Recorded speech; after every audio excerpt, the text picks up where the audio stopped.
In the near future, one of the laboratories develops a mechanical exoskeleton called Power, which increases the wearer's strength many times over. The suit can dodge and counterattack with lightning speed, and its high-strength composite fiber armor provides the operator with complete protection. In addition, the machine combines speed, strength, endurance, and durability. And now this miracle of technology is demonstrated by a female scientist, Amy. The audience is amazed, and the main developer of the suit, Dr. Cohen, assures that they will soon be able to demonstrate the capabilities of the suit to the whole world. Later, the scientists discuss the resulting product. The doctor cannot fully comprehend the full power of the new weapon, concentrated in such a small volume, and is afraid that it may fall into the wrong hands. But Amy reassures her boss they have thought everything out to the smallest detail and cannot let them down. Meanwhile, a team of bodyguards under the command of a former military officer, Lung Wei, is tasked with escorting one of the leaders of the influential Anthony Corporation to an important meeting. The squad makes their way to the elevator, but while they are waiting for it,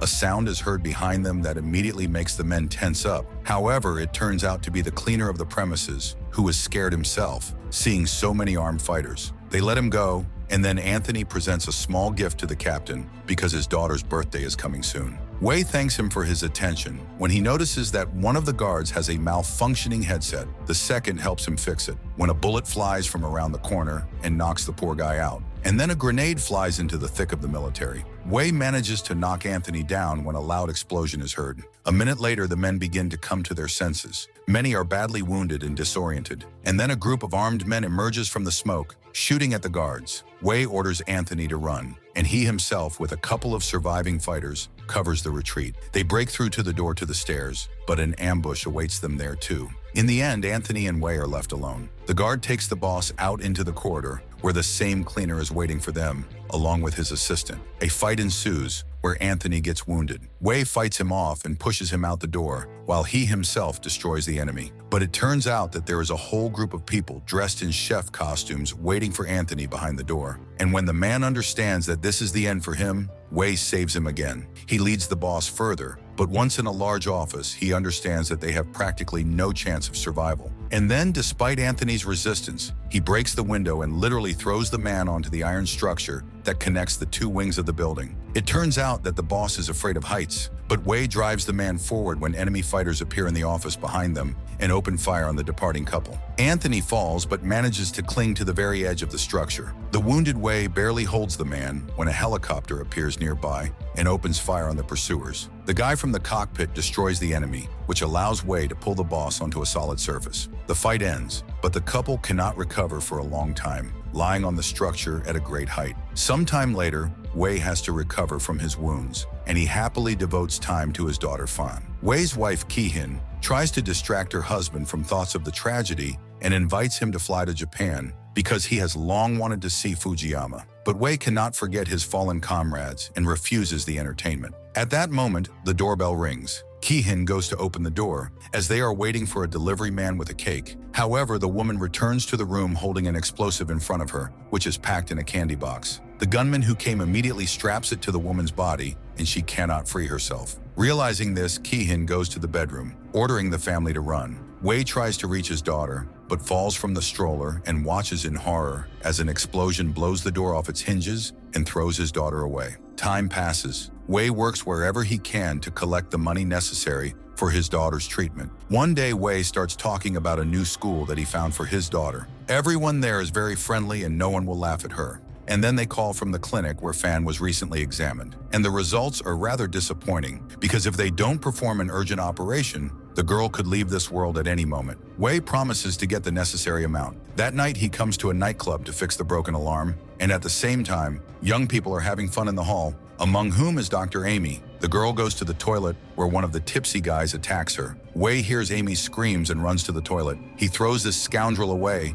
but he gets into a fight and takes out a knife. Wei fights him off, knocks down his opponent, and bends over Amy when he gets hit on the head. Nevertheless, Wei gets up and throws the impudent guy into the hall, where his friends come to his aid. Having scattered everyone, Wei sees Vietnamese flashbacks, where he imagines his friends and wife and hurries to go outside. Meanwhile, Amy's friends come running to her screams and take her away, while Wei struggles to get himself together. Later, he struggles to get home, but upon entering, he suddenly hears someone's voices. The man arms himself with a bat, bursts into his daughter's room, and freezes when he sees Amy by her bed. The girl explains that she got his address from the owner of the club and came to thank him and offer him a place in their company. They need a head of security, and she is sure that Wei would be perfect for this. But the man refuses, because he hasn't trained for 10 years. Amy is about to leave when a falling sound is heard from the girl's room. They run there and find Fan unconscious on the floor. Amy immediately begins artificial respiration, but it doesn't help, and then the woman gives Fan an adrenaline injection, which Wei always keeps ready. The girl comes to her senses, and now Wei thanks Amy for saving his daughter. And the next day, the man gets a call from the clinic and is told that his daughter's operations were paid for by a woman named Amy. Wei returns home, where he remembers how his wife made him an amulet of 3 beads that represent their family. He finds it and puts it on his hand, then tidies himself up, cuts his hair, and decides to go to the corporation to see Amy, where he amazes the girl with his transformation. She is glad that he accepted the offer, but first he will have to pass a test. The fact is that their company has created a new weapon,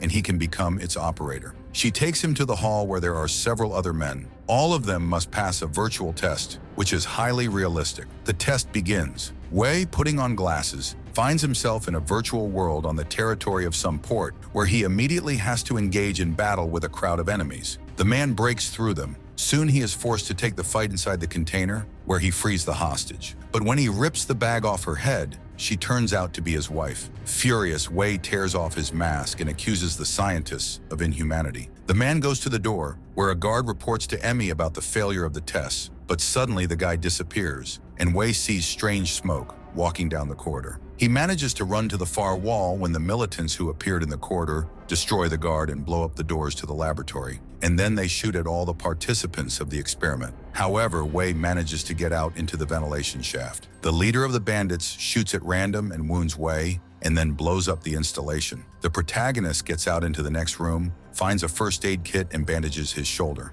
At this time, the bandits shoot at everyone, and soon the militants get to the room where Amy, Dr. Cohen, and their colleagues work and take them hostage. Wei sees everything that is happening and takes the gun from the fallen guard, although he really does not want to touch the weapon. In one of the rooms, he sees a surveillance monitor and watches as the leader of the bad guys mocks the hostages. He puts forward a demand to give them Power's data, and Dr. Cohen is forced to agree after the bandit shoots several employees. The scientist begins activating the product, and at the same time, Wei is caught by one of the attackers, but he manages to neutralize him and take his suit. Suddenly, a danger alert appears on the monitors. The doctor broke his promise and activated the suit's self-destruct mode. The bandits are about to shoot everyone when Amy volunteers to stop the self-destruction and give the suit to these bandits. Hearing her, Wei turns on the alarm. The bandit leader realizes that someone is still in the building and sends his assistant Steven to find this person. Amy begins the process of stopping the destruction on the condition that they are released. Wei, at this time, putting on a militant suit, goes out to Steven and his men. He detonates a fire extinguisher and destroys the bandits. Steven reports that someone took their uniforms and is now destroying the soldiers. At this time,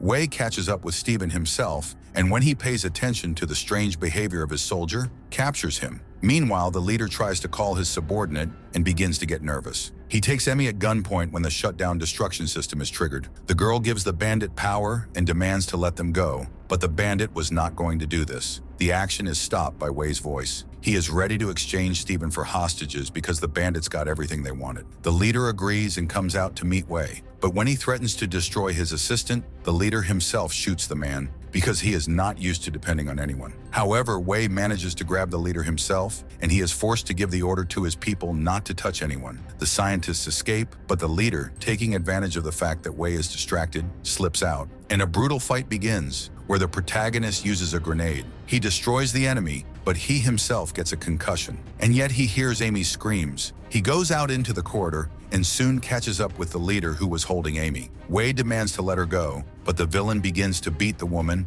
and Wei is forced to drop the gun. The leader is about to destroy them, but Amy grabs his leg, preventing him from carrying out his plan, and he begins to hit her with a piece of pipe. The man watches the woman, remembering his wife, and finds the strength to intercept the pipe, get up, and rush at the enemy. The man enters into combat. The wounded hero sees that Amy is still alive and asks her to take care of Fan, lies down on top of the enemy, and detonates a grenade. A minute later, he comes to his senses in a simulator chair. Smiling scientists are standing around, alive and well, and Amy is among them too. It turns out that this was a test, and he passed it. People congratulate Wei, he gets the job of an operator, and hugs the girl with happiness that she is alive. Later, Fan performs a successful operation, after which the girl will be completely healthy. And sometime later, Wei, under the control of Dr. Amy, uses power to protect civilians from all kinds of threats.